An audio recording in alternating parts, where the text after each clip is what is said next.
What's going on, everybody? Welcome back. Today I'm joined by Dorky Dad. We are going to be talking about a couple different topics. We're going to be talking about Dark Hunters, talk a little bit about the SBC crunch that's going on, and then we'll talk maybe a little bit about Darkhold, the shaft that was given to Scarlet Witch, and so much more. How you doing today, Dorky Dad? I'm doing great, man. I love the weekend. Spend time with the family, just hanging out, and now doing some game stuff. That's always fun. Yeah. It's always nice to just kind of like kick back and relax and just enjoy the weekend. Oh, yeah. Yeah. So, let's start by talking about Dark Hunters here, because you and I both whaled out on Dark Hunters, and I tuned into your stream the other night just in time to see a... It was with Namor, and it was not a good experience. You were very upset. It was with Hela, not with Namor. It was Hela, sorry. It was Hela, yeah. I made that switch because there's this very unfortunate sequence of events, and I don't think it would have mattered if it was Namor or Falcon when this certain thing happens. Yeah. But there's this 20% chance that you could just get obliterated when you're fighting the bigger heroes for hire, because they scale so friggin' well that if you lose any kind of advantage that you bring in from that fifth character, you can go downhill pretty quick. Yeah. And also I did a misplay, so there's that. Yeah, but I mean, Hela works pretty well with it, but yeah, that 20% chance with Colleen, and that was something that, the 20% chance attack with Misty and then Colleen, and there was something that was brought up in the Envoy chat because it kind of feels a little sloppy in the design, because only 4 characters get the blind. One of your alliance members has his heroes for hire geared up in such a way in that his Luke Cage instead of Iron Fist is getting blind with the Dark Hunters team. Yeah, which means the Dark Hunters don't work. The second Iron Fist is hitting you with that offense down and the big damage, you just lose, especially at the higher level. So what it takes is Luke Cage being, I think it's 2 gear tiers higher and 1 red star higher. So people that don't have Iron Fist and Luke Cage built up right now can make that adjustment, and then they basically nullify the chance of a Dark Hunters taking it out, which is super annoying. Yes. Yeah, it's one of those things where you look at it and you're just like, why not just apply blind to all 5? There's no reason not to. Yeah, there's that. The big issue that has also been plaguing people is the fact that if you just bring in Luke Cage off the end, Dark Hunters apparently gets more difficult. You and I have been doing testing, and, I'll kind of show that here, that not necessarily true. But yeah, it can make it a little more complicated, because ideally you want to get disrupted on Luke Cage so that you start hammering the other heroes for hire members, and then, as you're hammering them, they fall below half health. Luke Cage can't taunt because he has disrupt, but then you bring him in off the edge, and then you can't put disrupt on him because Maurice only puts disrupt on the primary target. And then that was kind of the question of why not just have it like it's Sabretooth's mechanic, where Sabretooth gets the bonus focus and applies disrupted to enemy protectors. And I think that one's been kind of frustrating, because I can sit here and look at like people struggle with this and say, yeah, like all they had to do was just he attacks all enemies and give that guaranteed disrupt to enemy protectors. And it doesn't seem to, and they didn't do it. So it's an odd design choice, but at the end of the day, if you're bringing like Namor or Falcon like this here, it doesn't really seem to cause too much of an issue. Yeah, as long as they survive to use their first attack, there's that 20% chance I'm sure we're going to talk about in a second, where your Namor, your Falcon, I guess Mortal can happen to him too, but there's a 20% chance that Misty gets defense down to somebody. Colleen is always attacking that person because of the health disparity. Yeah. And then you lose. So it's like super frustrating on that end. But yeah, Luke Cage not being on the end's not a deal breaker, but it's certainly not a feel good either. Yeah. And that was something too. Like it's the way the way of order operations goes is that Colleen is just faster than Misty's just faster than Colleen, so that she loses blind and then Colleen attacks and Misty always assists. Yeah. And then there's that 20% chance. Like if it had gone through here, Misty, there was a 20% chance that Misty was going to put defense down on Namor. And, Namor does get deflex and everything, but that was a frustrating part with my testing with Namor and Falcon and Hela, is that there's an automatic 20% chance that the fight just doesn't work because of the way things work with the blinds. And You know, was another thing brought up too is maybe extend the blinds, like something there. Yeah, because I don't know how you would handle that Misty problem. Yeah. It'd have to be even more like absolutely obvious, like the city hero with the most resistance gets an extra blind. It'd have to be something like that, so Misty stays blind, which might be a little awkward. But I just realized, like, security, this matchup just won't work. Correct. Yeah. Certain rooms it just doesn't work, and it's funny, man. Like every time we see playtesting with like War and stuff, we look at it and we start picking it apart because we're like, okay, well, it's not gonna work X, Y, Z. Like whenever we see War testing with Shadowland, it's always without the hanger boost, and it's like, well, you know, that fight completely changes based on, you know, the hanger boost because then Moon Knight goes early, and so defense down. It's very important. Like, yeah, it's an odd one. There was the whole like hope that like maybe Blade's gonna come in and somehow make this Dark Hunters team better, but you know, at the end of the day, Falcon and Namor really do help with big punch ups. But again, it's just that RNG. And have you had any problems with that RNG testing on your end? Yeah, so I built my Namor up to level 80, gear tier 15, as soon as it was brought to my attention, because I'm still going to use Hela when I use them against Young Avengers. Hela, you need Hela to make that work.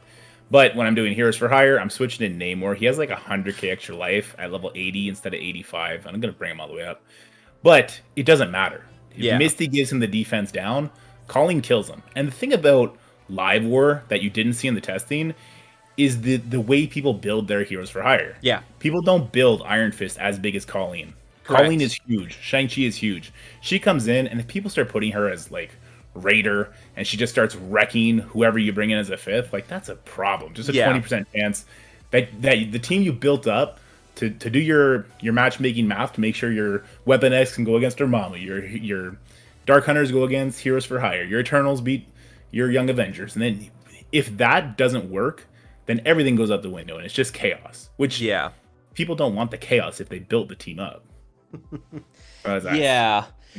Yeah, it's frustrating because this was like billed as like a punch across, but you know that playtesting, everyone's same gear tier, same star level, ISOs, and everything. But I mean, like if I go and look at my Heroes for Hire right now, like my number one gear priority is Shang-Chi. Like I use him in the raids. Colleen and Shang are my top two priorities on this team, and then everyone else is kind of after that.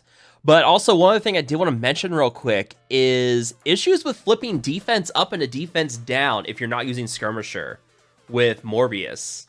Yeah, I haven't experienced it. You have not? Okay. I have not, Yeah, it wasn't until I really geared him up, and this is something, too, I think people are going to start realizing is you've got to gear up Morbius if you want this to work. Because he's going to be your biggest character on the team. He's the linchpin of it because of the flipping of the defense up and the defense down. But, you know, one thing with that, too, is, like, his passive. I think he only gets 300% bonus focus with this. Yeah, 300% bonus focus. But if you go and do the math on, say, Misty Knight, and you look... 25. Yeah, she gets a massive boost, because she gets 3 stacks of charge with Shang-Chi on the team. And yeah, it's like 500% bonus resistance at that point. So like, unless you're like, this is what I was saying in my ISOs for the team is like, unless you have a very high level Morbius, you got to run Skirmisher on them because you're going to run problems. You're going to run into problems with trying to flip things. And even then, like, how many people are going to have Morbius built up for a while to counter the established Heroes for Hire teams that we have? I mean, unless they're people like me and you that are buying a bunch of offers and have them gear tier 15 or even 16 like you have, they might as well not consider it a counter. So you might as well look at other options for your Dark Hunter. I mean, once Morbius gets farmable another 6 months, maybe people can start working on Dark Hunters at that point. Yeah. But anything else you want to say about Dark Hunters before we move on?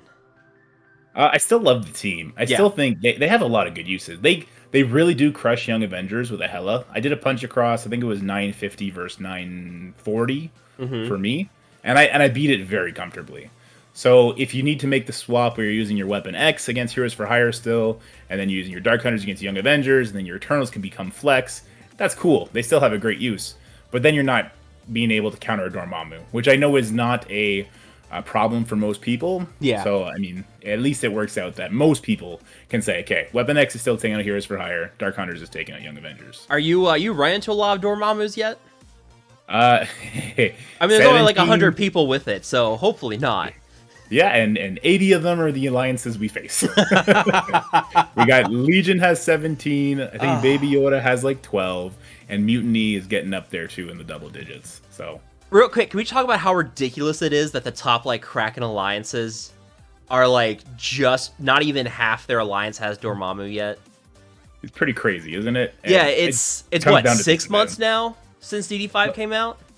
They're so stingy compared to Dark Dimension 4 with those Gear Tier 15 minis. It's not even comparable. Yeah. It's insane. Yeah, the Teal Gear crunch is so frustrating. Yeah. Speaking of gear crunches, we got to talk about SBCs because this is something you and I are both running into.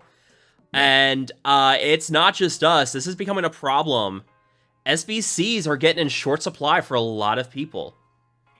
Speaking of Krakens that have finished Dark Dimension 5, they're telling me they're frustrated with the SBCs because they can't bring their characters to the Gear Tier 16 with their Dark Dimension 5 winnings because they don't have the SBCs to bring people up to Gear Tier 15. Yeah.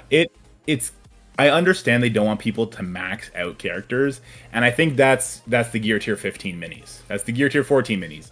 SBCs shouldn't be the headache that everybody is going crazy about. Yeah. I remember when I started the game, Dark Dimension 3 came out, and that's when they gave us the Blitz purple orbs, where you can directly farm ABCs. And so they really relieved that bottleneck. Since Teal Gear, they have done nothing for SBCs. They did. Yeah. What did they do the other day? Yeah, we were talking about the Envoy Chat because I was like, I don't know what you mean, Dorky Dad. Like, they gave us the hidden offers for SBCs. You can buy. It's not even here. I don't even have it here in my hidden offers. It's, what was it, 300 for $25. Yeah, which, I mean, cool. 300 SBCs is enough for a Gear Tier 14 piece. It's not enough for a Gear Tier 15 piece. Yeah, Tier 15, like, the math. A Gear Tier 15 piece requires 420 SBCs. Most characters to go from 14 to 15 require approximately 1,500 to 2,000 SBCs. We are not getting anywhere near that kind of stuff. And I know people are already, like, clicking off and saying, oh, this sounds like a whale problem. Like, it hitting the whales now. It's going to hit a lot of players here as time goes on. Because, like DD3 and DD4 do help with a nice infusion of SBCs. But we're getting, like, 4 to 5 new characters every patch. And more reworks. Yeah, and reworks, you're bringing up new characters. Like, yeah, so, like, this Dark Hole Tombs, 5 brand new characters. You're talking 10,000 SBCs at least to make that team arena viable. Yep. And then you have Young Avengers that had 3 old characters that most people didn't have invested in. Yep. Same with Dark Hunters. Yep. I mean, Ravagers were kind of special. Like, that's a luxury team for sure. But I do not regret the Tier 15 on Ravagers. I'm one of the only people who don't regret that. I don't regret my Gear Tier 16 Ravagers. They're good too. They're so good, man. I told you. I hit like 1 million on Star-Lord's Ultimate the other day in War. I was like, what the heck is this? It's a beautiful thing. It's a beautiful thing. One-shotting Gear Tier 15 maxed out Black Bolts is fun. Yeah. But yeah, like, at some point, like, how do you think, so one solution I think is start giving us SBCs in War, because right now we only get ABCs in our War Rewards. Which is ridiculous. Yeah, ridiculous. War Rewards need a massive overhaul. They started releasing more gear in the Strike and Mojo passes, but because you got to pay for those. Like, what else? What are other ways you think they could really get around to relieving this SBC crunch? I think there's one super obvious way to fix it, and it's the same thing they did for the purple. They release, if you go into your Blitz store and you look at the orbs there, you have the direct farm options where you can choose Origin gear or you can choose the purple catalyst. So and look how much you probably have, what, 1 million or 2 million of that currency right now that you just have no use for. Sitting on 2.9 million. Yeah, same thing for me. So what I think they should do, and this won't affect anybody, crunch everybody's numbers by like a factor of 4 or a factor of 10, crunch the cost of a purple gear, release an orange gear that costs 2,000 of these tickets. People are going to get a huge infusion of orange gear off the bat. Like me and you, we got 2 million of these things. And then it's going to self-sustain itself. So that catalyst won't be an issue anymore. We can start focusing on the minis. We can start focusing on the teal gear. Because at the end of the day, bottlenecks are going to exist. But we can't have like 12 bottlenecks at once. No. Driving people crazy. No. And it was funny, like, because I never look at my purple gear orbs, I completely forgot about the bio ones we got for free from that event. And I was just like going to sleep the other night, and I was like, wait a minute. I don't think I ever opened all those free orbs. Were they even? I didn't even see them anywhere. Yeah. What tab were they in? It's this purple bio gear orb from the Blitz store. That's what we got from the Oh, that's awkward. Yeah, me neither. Yeah, I completely forgot about them because I just never look in here because like all I sit here is get this currency, but I never have to open them because we get so much purple gear. Like we get purple orbs from the Doom raids, we get purple orbs from the No, I think most of our purple orbs are from the Doom raid these days. We get purple orbs from somewhere else too. I can't think of off the top of my head, but like purple gear is very abundant. Maybe one day it won't be, but at some point they gotta loosen this chokehold on orange gear, especially now with a new tier of gear out. It's getting a little ridiculous. And you know, Gear Tier 17 is around the corner. Like you said, it's been 6 months since Dark Dimension 5 came out. That maybe we're not going to get Dark Dimension 6 because Dormammu might be the end of Dark Dimension. Yeah. But you know there's going to be a Gear Tier 17 for the Scourge events. Up to 19. Like they already said, up to 19. And it's just like, why do you do this? Yeah. So, yeah, they got to... Yeah. We have the T4 bottleneck, which has slightly been let up on with the Doom raids. We have teal gear, teal minis, teal regular uniques, Gear Tier 14, Gear Tier 15, gold, training materials. Like, I could go on and on. Yeah. You could let up on the SBCs. Yes. Yeah. It's time. And again, I know some people are saying, oh, this sounds like a whale problem. It's going to be an everyone problem at some point.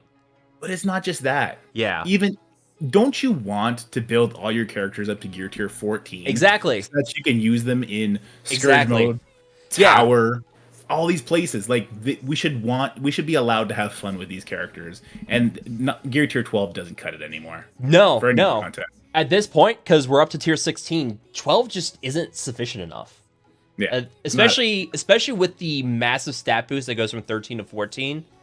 Like, 13 to 14, that boost is when you kind of like start needing to like release the orange gear a little bit, which they did a little bit, but well, Origin gear we're good on. They gave us all the Origin gear we could ever need, but they still give us the catalyst, which is like, what's the point of having all this surplus of orange mutant gear if I don't have health or SBCs or whatever else I need to actually play with it? Yeah, and I'm low on orange health catalysts too, surprisingly. Bet you're not low on armor. Hey, you are correct. I think I've got. Oh my gosh, this is gonna pain me. I don't even want to look at this. It's gonna be a lot. 10, 8. There you go. Why? Yeah. You see, another thing that I would really like for them to do is encourage people to build teams. Yes. Encourage people to build war teams so that people want to compete and have fun. Yes. And they can't do that without SBCs. Yeah. So it's like. Yeah, and, this was a topic of conversation, too, in the Envoy server one day, was talking about the, what's really a skippable team. Yeah. Because, at this point, we're like, oh, okay, we can pass on this team, and then they're like, oh, now it's going to be required for a Scourge event.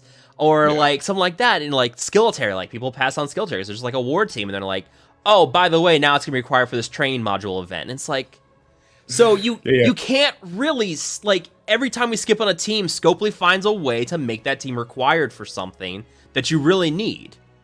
Yeah, all the people doing beginner guides saying, yeah, skip Guardians, guys. Scopely, really, though? Come on. you can skip Guardians, and then tomorrow, Star-Lord and Rocket Raccoon are going to be part of the new Tech Raid team. It's just ugh. Yeah. And the heist event. So, Gear Tier 15. Oh, that Nowhere heist event, man. I hate it. I am not putting 14 on my Star-Lord and Rocket. I don't care what the rewards are. I cannot, because there's too many SBCs going on to those two characters. Same boat. All right, so we've got more stuff to talk about. We're actually going to talk about that over on Dorky Dad's channel, talking about Agatha, Scarlet Witch, and the reworks for Scarlet Witch and all that stuff. We're going to talk about it over on his channel. So there'll be a link to his channel down below. Make sure you guys go watch that video. Let us know down below, are you guys dealing with the SBC problem? What are your experiences with Dark Hunters and your thoughts on them? As always, if you guys have enjoyed this video, make sure that like button, share, and subscribe. We're out of here. See you guys next time.